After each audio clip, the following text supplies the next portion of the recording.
Hey everybody, Aaron here from Two Comic Book Dudes. I'm editor-in-chief of Comic Booked, so I just wanted to do a little how-to video, show you a few things about taking care of your comics.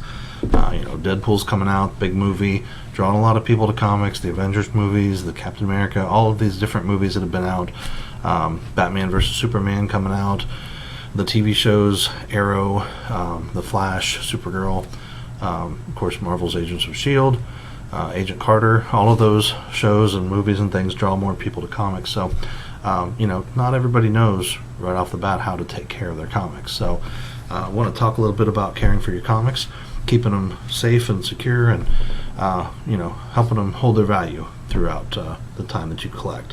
So, a lot of questions I had when I first started putting stuff together and trying to store it and keep it safe, and I had to go back a few years ago through some of my old boxes, and I found why did I do that? So one of the first things you have to learn is about bags and boards and bagging your comics. So putting them inside of a bag with a backing board is very important. It keeps them stiff inside the bag, and then it also protects them from acid and from oxidization from the air. So what you've got, what I normally do is I go out and I get a box or a stack of boards, and they come like this. This is Ultra Pro, the brand, current size boards for regular comics. If you get older comics, there's Silver Age, Golden Age. There's larger size boards, different size boards for older type comics. So you want to keep an eye on that. If your collection is older, you definitely want to take, size them, measure them, and then see what the bags and boards are. The bags, these are 6 3/4 inches by 10.5 inches. So that's a standard comic book size nowadays. Of course, you have some larger books like the 25th anniversary Deadpool edition that came out this past week, Deadpool number 7. That thing was huge. It's triple size. So definitely too big to fit inside of a standard current bag and board. So you want to get maybe a bigger bag with a bigger board for it to go in there to keep it secure. So as far as bags go, I do the same company, so I try to keep companies, so that their products match up. So I do Ultra Pro current size bags for that as well, and this is the brand that my store carries. I really like them. I've used them now for the last few years and I've been very happy with them. So we'll look at the anatomy of a bag. You can see through them pretty clear. They do have the slit at the top opening here with a flap, a fold-over flap. So when you're pulling out your board, you want to look at your board, and a board has two sides. They should, anyway. They should be coated on one side and not coated on the other side. Some of them are double-coated, which is fine. I get the single-coated one. So on one side, you can see that they're kind of dull, like a regular sheet of paper. On the other side, you can see that they are a little glossy, and I know it's kind of hard to see, but you can see the light reflected off of that. So there's glossy on one side, and that's the acid-free part of the board. So it's this coating that'll protect your comic. So you take your bag and you make sure that the flap side, where the flap is up, is to the front, and you take your board then, glossy side to the front, which is the flap side, and just slide it down in there, and now you have a bag and board ready to hold a comic. So what you'll do is on the flap side, you'll slide your comic facing front or back, however you want to do it, inside of there so that the comic is against the glossy part of the backing board. And this is one of those monotonous chores that you have to do every once in a while. You buy a pack of bags and boards, and you just sit down with whatever, music playing, your favorite TV show on, and you just sit there and you put boards inside of bags until they're all done. I like to do a whole pack of bags and boards together. There's usually 100 in each. So you do 100 bags and boards, you set them aside, and then once you've purchased 100 comics and put them away, or like I have a giant box of comics that I haven't read over here as well, from eBay purchases and such, I'll eventually get through all those and bag and board those too. So it's always nice to have a stack of these on hand because you never know when you're going to need them.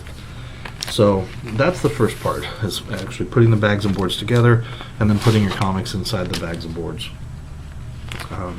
That's the first step in protecting them.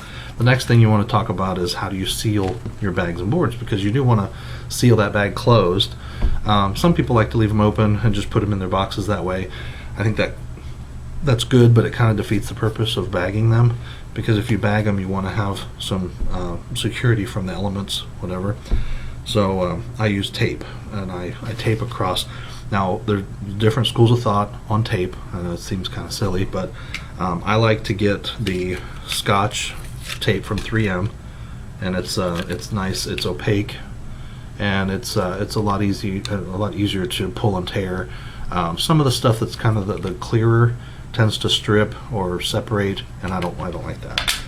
I definitely don't use packing tape or anything like that.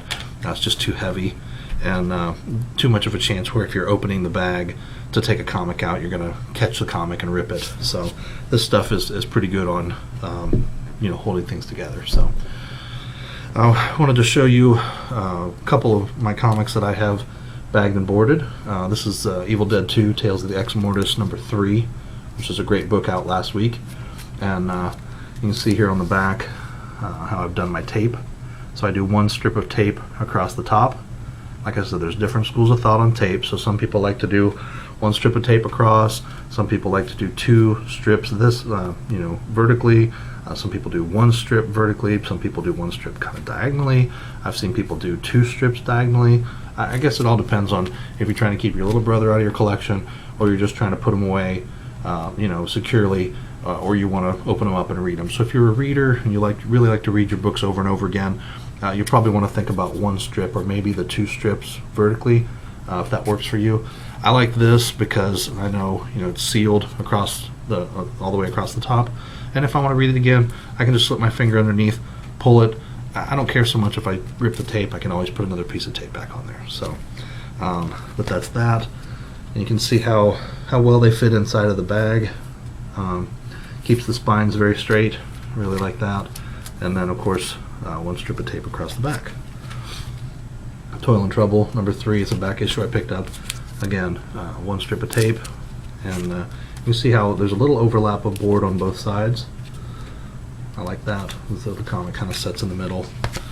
And then there's another one I just finished reading, Providence number 7, Alan Moore's crazy H.P. Lovecraft based series. That's really, really good.